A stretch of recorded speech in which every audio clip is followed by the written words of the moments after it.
चांचिबा आपको भल भाव आम चांचीदेवा यह आम भल भाव चांची देइछंती चांची सारा पर आपको आम टिक टिक कर काटिदेवा भितर कोइल को आम भल भाव बाहर करदे बाहर कर सारा पर आपको आम छोट छोट साइज काटिदेवा भाव आम यह काटी देइछंती मरच को आम टिक टिक करिक काटिदेवा कंचा मरच रसुण को आम कुटुना रे चॉकलेट जाक पकईदे कि आम देख कुटीदेवा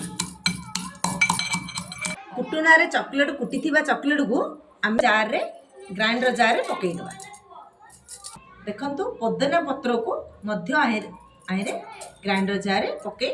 आपको आम ग्राइंडर करदेवा अनुसार लुण मध्य पकईदेवा